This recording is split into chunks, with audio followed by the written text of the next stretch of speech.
Hey guys, welcome back to my channel Chinnagola official. మీరు ఆన్లైన్లో కానీ బయట కానీ మనీ వేస్ట్ చేసి వాల్ హ్యాంగర్స్ కొంటున్నారా? అయితే నా వీడియో చూసి ఇంట్లో ఈజీ అండ్ సింపుల్ వేలో మనీ సేవ్ చేసుకొని క్రాఫ్ట్ని ప్రిపేర్ చేసుకోండి. ఇప్పుడైతే నేను ఫస్ట్ దానికి అవసరమయ్యే థింగ్స్ అన్ని చూపించేస్తున్నాను. దాని తర్వాత నా దగ్గర వేస్ట్గా ఉన్న ఒక కార్డ్బోర్డ్ పీస్ మీద నాకు కావాల్సిన షేప్ని నేను డ్రా చేసుకున్నాను. దాన్ని సిజర్ సహాయంతో కట్ చేసుకున్నాను. కట్ చేసుకున్నాక mint green colour paint use చేసి నేను కార్డ్బోర్డ్ని 2 సైడ్స్ కలర్ చేసుకున్నాను.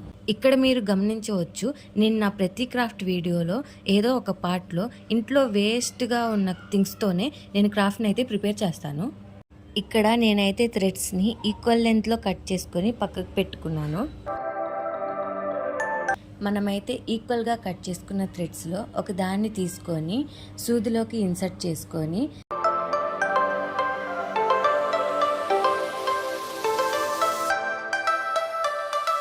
మనం పెయింట్ చేసుకొని ఉన్న కార్డ్బోర్డ్ని బ్యాక్ సైడ్కి తిప్పి దానిలో ఒక్కొక్కసారి ఒక్కొక్క థ్రెడ్ని స్టిచ్ చేసుకోవాలి. అలా నేను తీసుకున్న కార్డ్బోర్డ్ షేప్ని బట్టి ఒక్కొక్కసారి ఒక్కొక్క దాన్ని కుట్టుకుంటూ ఉన్నాను.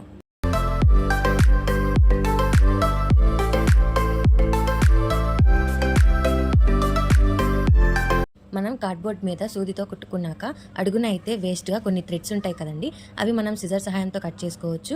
లేకపోతే నేను చూపిస్తున్నట్టు గమ్తో అతికించుకుంటే కింద అయితే క్లీన్గా కనిపిస్తుంది. దాని తర్వాత మనం స్టిచ్ చేసుకున్న థ్రెడ్స్ అన్నీ పైకి లాగి ఈక్వల్గా ఉండేటట్టు చూసుకొని బలంగా ఒక గట్టి నాట్ అయితే వేసుకోవాలండి.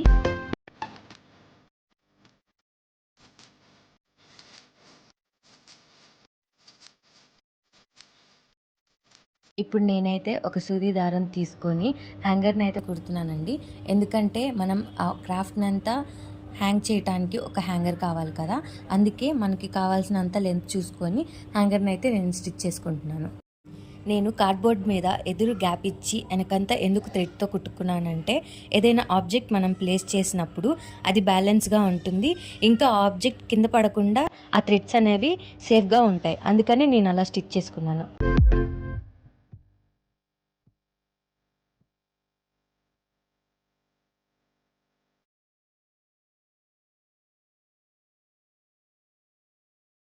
హ్యాంగర్ అయితే కుట్టుకున్నాక మన క్రాఫ్ట్ అయితే రెడీ అవుతుంది. సో మీరు కూడా మీ మనీ వేస్ట్ చేయకుండా ఈ వాల్ డెకార్ని ట్రై చేయండి.